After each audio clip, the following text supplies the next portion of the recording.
Muy buenas noches, mis hermanos, bendiciones. Es para mí un honor, un privilegio el poder dirigirme a ustedes en este día. Sabemos que es una responsabilidad el poder ministrar a su iglesia, a sus hijos. Y así lo vemos desde ese punto de vista, así es de que estamos contentos y agradecidos con Dios por el poder acercarnos a cada uno de ustedes a través de este medio y poder llevar el mensaje de Dios en esta noche, lo que el Señor quiere hablarnos en su palabra. Hoy vamos a estar y a leer una historia bíblica que sé que el Señor va a hablar mucho a cada uno de nosotros y hemos titulado el mensaje La gracia de Dios. Cuando nosotros hablamos acerca de la gracia, es un océano, es algo tan maravilloso lo que el Señor hace a través de su gracia, pero sabemos que ese es uno de sus atributos. Y también nosotros podemos ver de que los atributos de Dios son grandes, son enormes, que en su momento nosotros los vamos a estudiar para que conozcamos más quién es nuestro Dios. Quiero hacer eco a las palabras del apóstol Pedro en Primera de Pedro capítulo 2 versículo 2, donde él dice que nosotros deberíamos de desear como niños recién nacidos la leche adulterada, la leche espiritual no adulterada, perdón, porque allí es donde nosotros crecemos. Yo le exhorto en esta hora para que usted pueda desear cada día esa leche espiritual no adulterada.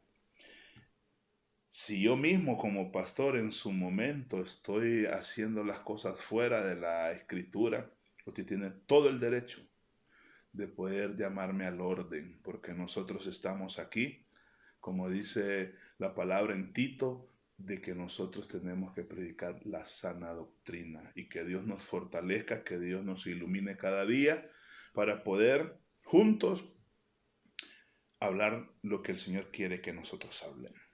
Encontré un concepto acerca de la gracia y dice que la gracia implica en primer lugar una actitud magnánima de benevolencia, gratitud de parte de nuestro buen Dios. Quiero iniciar en el capítulo 12 del segundo libro del profeta Samuel. Quiero parafrasear lo que habla el capítulo 11 para que nosotros podamos tener una secuencia de lo que vamos a poder hablar en esta noche. En el capítulo 11 nosotros vemos que dice en el verso 1 del 11, capítulo 11, que era el tiempo donde los reyes salían a la guerra, pero el rey David decidió quedarse en su casa. Y dice que por la tarde él subió al tejado de su casa y caminando por el tejado de su casa vio a una mujer que se estaba bañando. Obviamente el hombre ahí se descontroló, la vio, dice la escritura que era una mujer muy hermosa, muy guapa, y David la codició. ¿Por qué le digo esto del profeta David? Este hombre era un hombre que caminaba con Dios. Este era un hombre que siempre quiso agradar a Dios en todo lo que él hacía. Pero esta fue una de sus faltas, esta fue uno de los pecados que él cometió. Y él tuvo que pagar las consecuencias del pecado.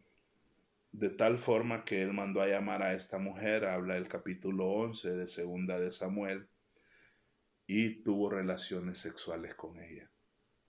Seguro se encantó de la mujer y se dio cuenta que esta mujer era la mujer de un prójimo de él, o sea, de Urías Eteo. Al darse cuenta él de que la mujer tenía marido, él permitió de que ese pensamiento inundara su mente y su corazón. Y decidió una de las cosas más abominables que este hombre pudo haber hecho. Y este hombre, además de que ya había cometido adulterio, este hombre prácticamente mandó asesinar a Urías Eteo. Claro, al darse cuenta que de esa relación sexual que él tuvo con esta mujer, con Betsabé, sabía que quedó embarazada esta mujer. Y ella le hizo saber a él que ella estaba embarazada de él. Cuando el rey David se da cuenta de todo este acontecimiento, él manda a llamar a Urías Eteo. Y una vez que lo manda a llamar, él quiere que él vaya a su casa como queriendo encubrir el pecado.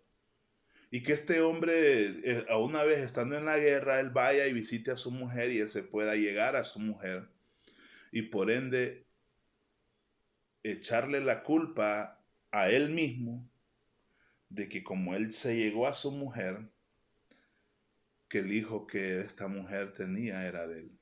Pero este joven, este hombre, que por cierto es digno de admirar lo de este Urías Eteo, a pesar de que el rey David lo metió a su casa, lo embriagó y le dijo, anda a tu casa, anda a visitar a tu mujer, dice que él no fue. Y los siervos de David le mencionaron y le dijeron que este hombre estaba afuera en las puertas, y cuando él lo hizo llamar, le dijo que por qué no había ido él a visitar a su familia, y él le dijo que él no podía hacer eso porque el arca del pacto de Israel estaba en peligro, que sus hermanos estaban al frente de la batalla, y cómo es posible que él iba a ir a comer, a beber y a estar con su mujer cuando sus hermanos de Israel estaban en guerra. O sea, desde ahí él le dio una gran lección a David. Pues lo envió, pero él fue portador de su propio homicidio. O sea que Urías Eteo llevaba la carta para Joab, donde el propio David, el propio rey David, le había puesto en esa carta, había escrito en esa carta que lo pusiera al frente, a lo más recio de la batalla, para que este hombre perdiera su vida. ¿Cuál era el objetivo de eso? Una vez de que él muriera, él tenía todo el camino abierto para poder traer a Betsabé y que ella fuera su mujer prácticamente en pleno luz del día. Ahora bien, ahí es donde quiero que podamos nosotros ya entrar en lo que el Señor quiere enseñarnos en esta noche. Vamos a 2 de Samuel capítulo 12. En todo el capítulo 11, en ninguna parte del capítulo 11, vamos a encontrar que aparece Jehová en escena, que aparece Dios en escena. Lo que sí encontramos al final del capítulo 11 es que Joab envía a alguien a decirle a David que Urías Eteo ha muerto. Así como Joab envió a avisarle a David lo malo que él hizo, porque estuvo malo, lo vamos a censurar y lo vamos a llamar por su nombre. Este hombre no tuvo que haber hecho eso. Así también, hermanos, Dios le envió un mensajero al rey David de lo que él declaraba para él y para su casa a partir del pecado que él cometió. Miremos cuál es el mensajero que Dios manda a David, y ahí sí quiero que me acompañe por favor conmigo, vaya rápidamente a su Biblia, 2 de Samuel capítulo 12, versículo 1. Y dice, Jehová envió a Natán a David, y viniendo a él le dijo, habían 2 hombres, le dice a David, en una ciudad, el uno rico y el otro era pobre. Verso 3. Pero el pobre no tenía más que una sola corderita que él había comprado y criado y que había crecido con él y con sus hijos juntamente comiendo de su bocado y bebiendo de su vaso y durmiendo en su seno, y la tenía como a una hija, le dice el profeta en ese diálogo a David. Verso 4. Y vino uno de camino al hombre rico, o sea, le visitaron al hombre rico, y éste no quiso tomar de sus ovejas, de sus vacas, para guisar para el caminante que había venido a él, sino que tomó la oveja de aquel hombre pobre y la preparó para que aquel que había venido a él pudiese comer. Le dice Natán a David hasta el verso 4 y le está relatando lo que él acaba de escuchar. Escuchemos la reacción de el rey David en el versículo 5. Entonces se encendió el furor de David en gran manera contra aquel hombre y dijo a Natán: vive Jehová, que el que tal hizo es digno de ¿qué dijo? De muerte. 6. Y debe pagar la cordera con 4 tantos porque hizo tal cosa y no tuvo misericordia. David menciona esto en el verso 6 porque él conocía la ley de Moisés y en la ley de Moisés estaba que todo aquel que fuese hallado tomando una cordera o una oveja a alguien por la fuerza o prácticamente robando, tenía que pagar lo que Moisés había dicho al pueblo de Israel, y eso nosotros lo encontramos en Éxodo capítulo 22, versículo 1. ¿Y qué dice? Cuando alguno dice Éxodo capítulo 22, versículo 1, cuando alguno hurtare buey o oveja, o lo degollare o vendiere, por aquel buey pagará 5 bueyes y por aquella oveja 4 ovejas. Así es de que el rey David conocía la escritura, sí, pero fue bien severo cuando le tocó aplicar lo que tenía que aplicar, porque él contundentemente dice en el verso 5, entonces encendió el furor de David en gran manera contra aquel hombre y dijo a Natán: vive Jehová, que el que tal hizo es digno de muerte. Sí, es digno de muerte.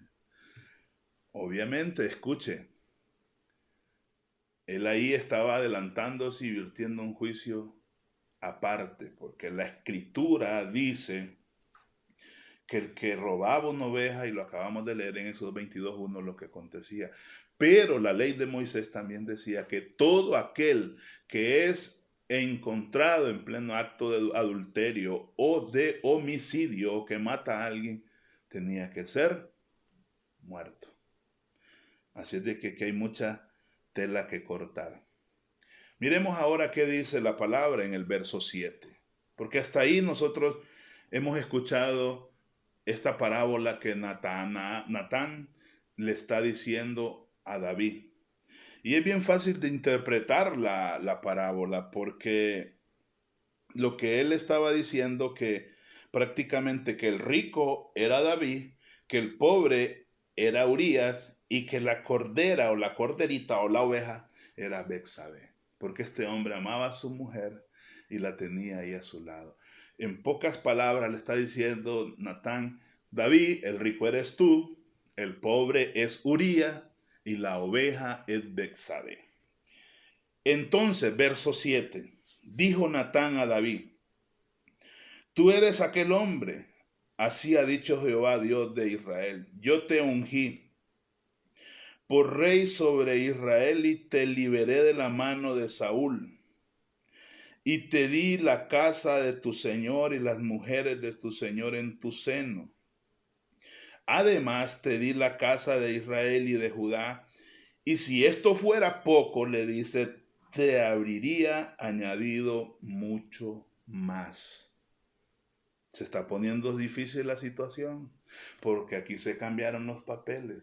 El rey que juzgaba todos los asuntos del pueblo, todos los asuntos de Israel, aquel rey que en su momento se levantaba en contra de la injusticia, hoy este rey prácticamente está siendo acusado de parte de Dios de un pecado que él había cometido.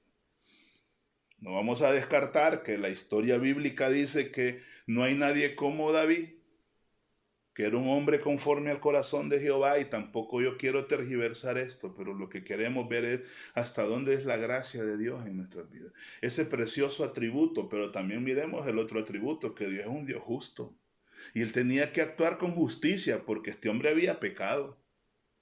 Que le preservó la vida, sí, porque el pecado que él cometió era pecado de muerte. Pero bueno, sigamos leyendo a ver qué nos dice la escritura. Dice el verso 9. ¿Por qué pues tuviste en poco? Esto es duro, mi hermano. ¿Por qué pues tuviste en poco la palabra de Jehová? Cuidado con esto. Yo quiero detenerme en este verso 9 y poder leerlo con mucho cuidado para que podamos aprender en esta hora. Porque dice, ¿por qué pues tuviste en poco la palabra de Jehová? Nosotros tenemos que tener mucho cuidado de no tener en poco la palabra del Señor, haciendo, dice, lo malo delante de sus ojos.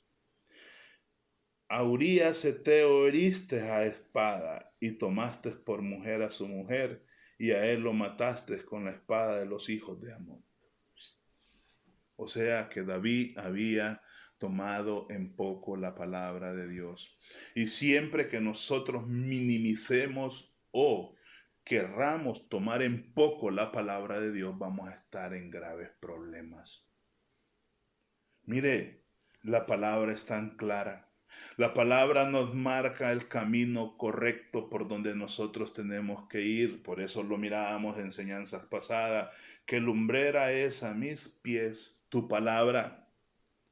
Nosotros vamos a caminar de día todo el tiempo, aunque esté de noche, cuando nosotros no tomemos en poco la palabra. Y la molestación que Dios le manda a David, le manda a decir, David, tú tuviste en poco la palabra.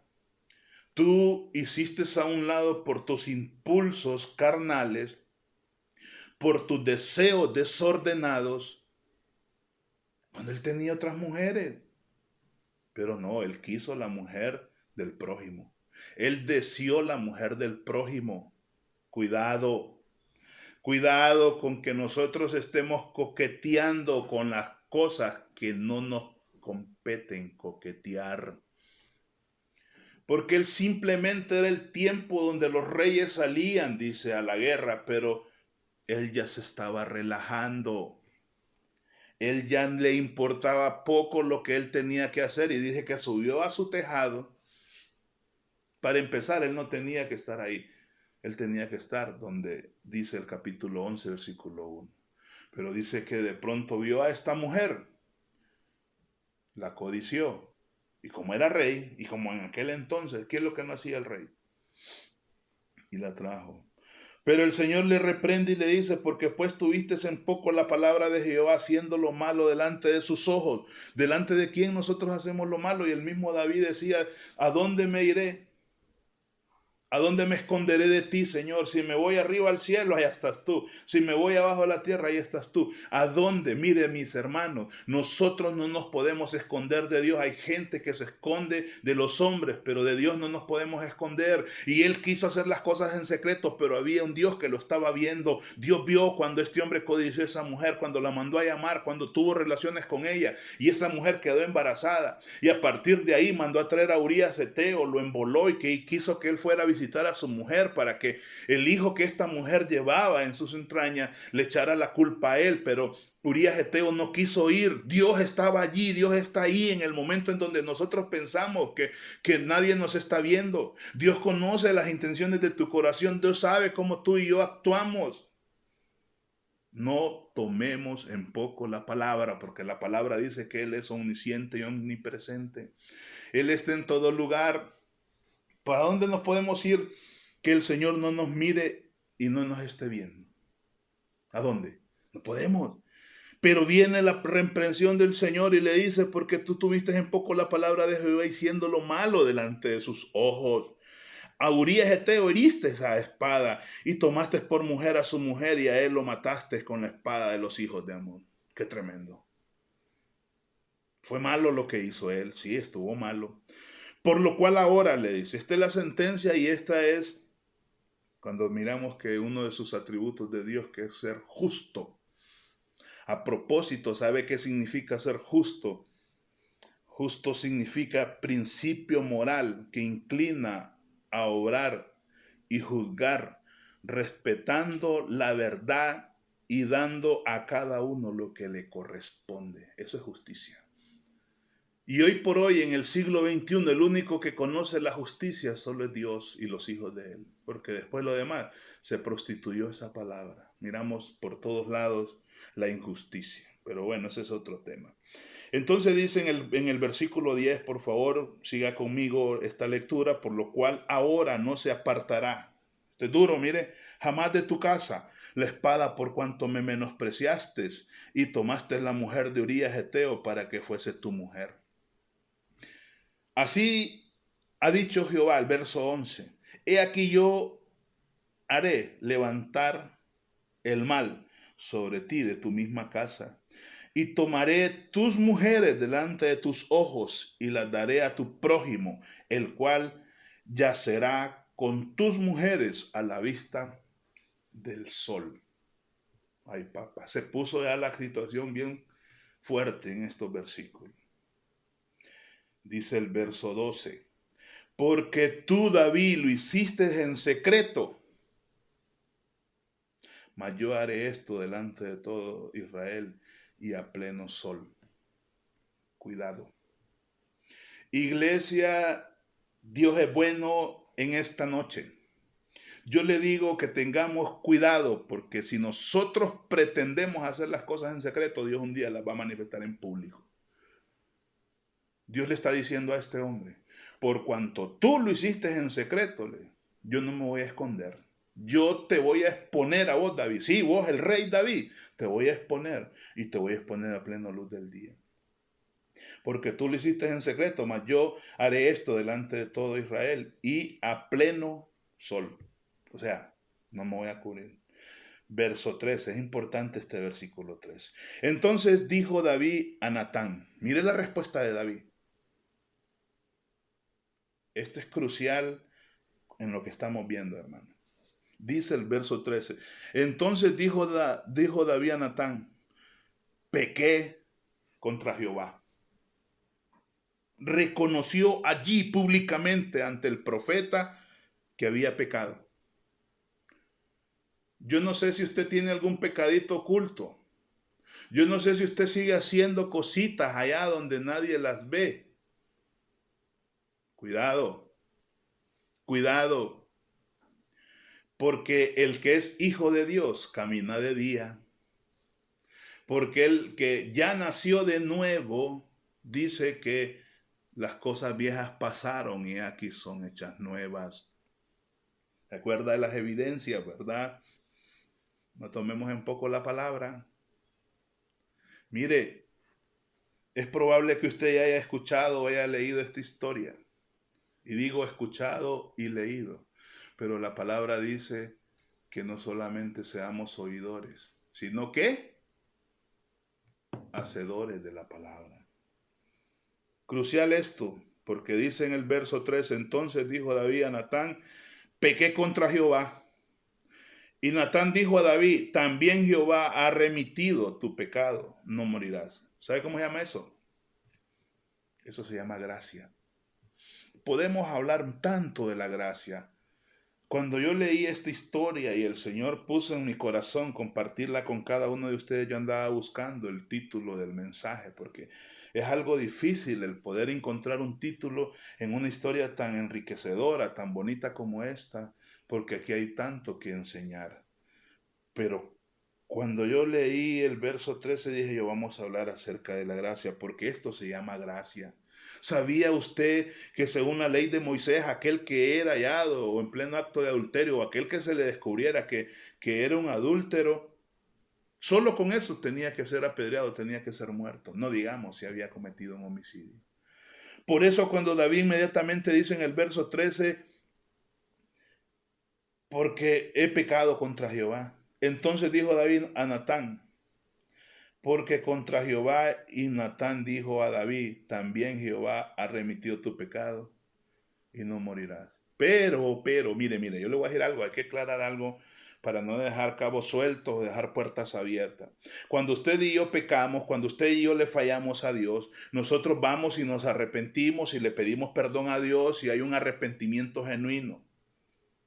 Es por eso que el Señor manda a todos los hombres a que se arrepientan. ¿Por qué? Porque es importante el arrepentimiento. No es una cuestión de que yo voy a tener un remordimiento, porque hay un remordimiento porque le fallé a Dios. No, el Señor quiere que haya un arrepentimiento genuino, que nosotros, ese arrepentimiento nos lleve a que pueda el Señor perdonarnos. Pero el Señor nos va a perdonar, sí, claro. El Señor perdonó a David. Pero en su gracia el Señor decide si hay consecuencias. Por lo general, siempre no nos podemos agachar ante las consecuencias del pecado. Y las consecuencias del pecado, tarde o temprano, van a venir a nosotros cuando nosotros le fallamos a Dios. Entonces dice el verso 14: mas por cuanto con este asunto hiciste blasfemar a los enemigos de Jehová, él dijo, el hijo que te ha nacido ciertamente, ¿qué le dice? Morirá. ¿De quién era este hijo que le había nacido? Era de Betsabé, la mujer que él había cometido adulterio porque había quedado embarazada cuando él la tomó por mujer. O sea que de ahí la consecuencia del pecado ya la vemos manifestada. O sea que le dice en el verso 14, más por cuanto con este asunto hiciste blasfemar a los enemigos de Jehová, el hijo que te ha nacido, ciertamente porque él ya había nacido ese muchacho, ciertamente morirá. Imagínense. ¿Y sabe qué hizo en el verso 15 Natán? Se volvió a su casa. Le dio la palabra y se fue a su casa. Y Jehová dice en el verso 15, y Jehová hirió al niño que la mujer de Urías había dado a David y enfermó gravemente. ¿Quién dice que lo hirió? Qué importante es leer la escritura, mire. Fue Jehová quien lo hirió. Entonces, mire la actitud de David. Porque sí es importante mencionar que en el versículo 13 David dice, he pecado contra Jehová. Y eso él lo escribe también de una manera más amplia, en un arrepentimiento más genuino, en el Salmo 51. Y él dice, ten piedad de mí, oh Dios, conforme a tu misericordia, conforme a la multitud de tus piedades, borra mis rebeliones, lávame más y más de mi maldad y límpiame de mi pecado. O sea, ahí el David está arrepintiendo. Y dice el verso 16, entonces David rogó a Dios por el niño, y ayunó David y entró y pasó la noche acostado en tierra.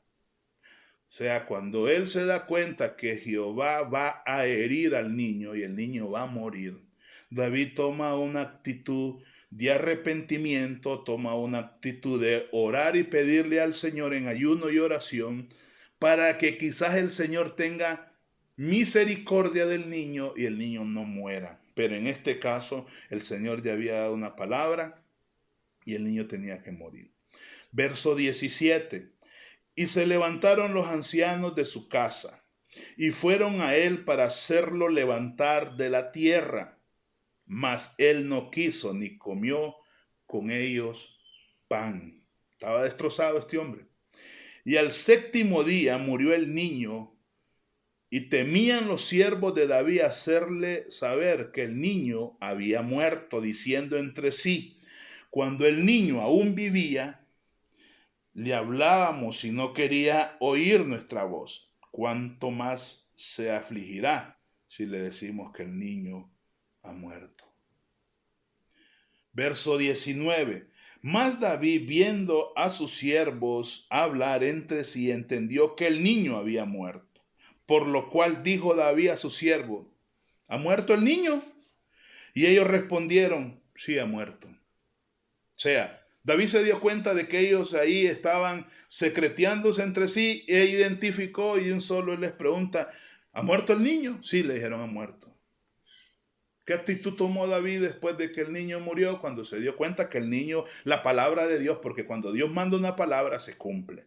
Cuando Dios dijo que que tenía que morir y se murió. Y le dijeron sus siervos, ¿qué es esto que has hecho?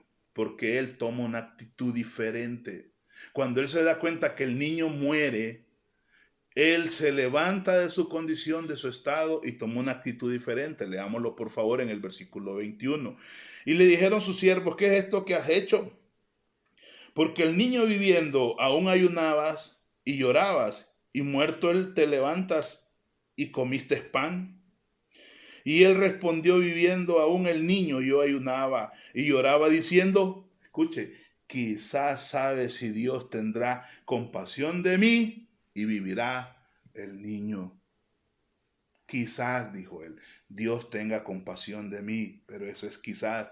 Por eso nuestras oraciones a Dios tienen que llevar ese ingrediente de que se haga tu voluntad y no la nuestra. Que se haga, Señor, tu perfecta voluntad y no lo que yo quiera. Eso es importante. Mas ahora que ha muerto, ¿para qué he de ayunar? ¿Podré yo hacerle volver? No, no va a poder, David, usted hacerlo volver. Yo voy a él, mas él no vuelve a mí. Qué importante esto último. Se da a entender el rey David diciendo, yo voy a él, porque él sabía que un día él iba a morir y allá lo iba a ver al cielo. Es un buen punto a poder analizar, porque él le dice, mas yo voy a él y él no viene a mí.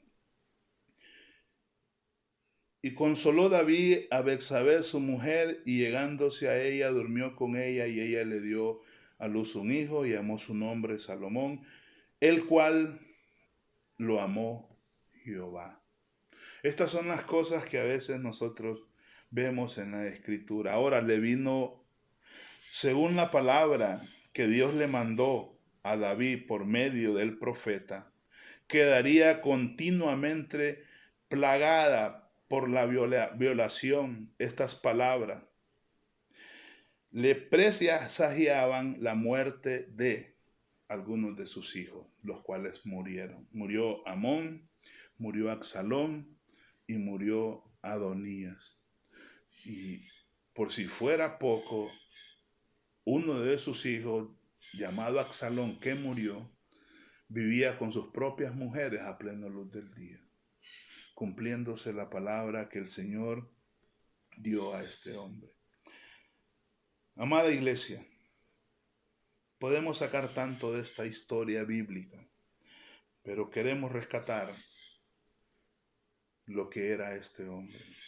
Nosotros vamos al libro de los Hechos, capítulo 13, y en el versículo exactamente 22, una vez que Pablo y Bernabé en Antioquía de Pisidia, ellos llegan y dije que entraron a una sinagoga y le dieron el privilegio a Pablo de poder entrar y poder hablar la palabra. Y una vez que Pablo entró a esta sinagoga, empezó a hablar desde Moisés y empezó a recordarles a ellos y terminó hablándoles y llegó en el versículo 22 específicamente hablando de David y dice, quitando les levantó por rey a David, de quien dio también testimonio diciendo, he hallado a David, hijo de Isaí, varón conforme a mi corazón, quien hará todo lo que yo quiero.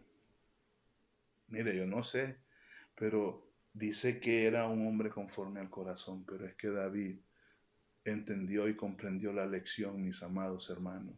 Sí, él falló. ¿Y sabe qué? Él merecía ser muerto, pero Dios no lo permitió. Eso se llama gracia. Son uno de sus atributos, la gracia de Dios. Pero que sí es cierto que este David fue un hombre conforme al corazón de Jehová, sí lo fue.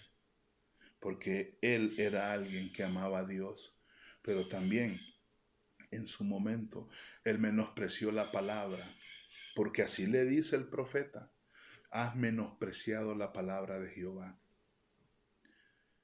Es probable que David nunca más David menospreció la palabra. Amada iglesia, no menospreciemos la palabra. Caminemos como de día, caminemos en santidad, caminemos en obediencia. Una de las oraciones que yo le puedo decir o le puedo recomendar que usted haga a diario: preséntese cada día usted, sí, usted, delante de Dios. Usted sabe cuáles son sus debilidades, cuáles son las áreas que usted tiene que fortalecer en el Señor. No las descuide. No coquetee con el pecado. David amaba a Dios, sí lo amaba, pero David se levantó un día y dijo, él creyó que podía manejar la situación y se le salió de las manos. Y a consecuencia de eso se le murieron 3 hijos. Pero cuando el primer hijo se le muere, David se lava el rostro, se pone de pie y dice, esto ya terminó, ya no puedo hacer nada. Yo no sé si usted está en algún pecado.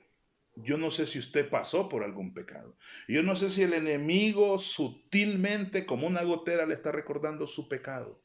Pero yo quiero decirle en esta hora, levántese, pida perdón a Dios y siga hacia adelante, porque eso es lo que Dios quiere. Mis amados, no descuidemos la santidad de Dios. En otras enseñanzas vamos a hablar acerca de la santidad de Dios. Ser santo, dice, porque yo soy santo. La paz de Cristo en su vida. Y recuerde que la gracia de Dios es uno de los frutos. Eso es uno, perdón, de los atributos de Dios que son grandes y que en su momento nosotros vamos a conocer más de los atributos de Dios. Así es de que no quiero despedirme sin antes decirle y recordarle que Dios es bueno.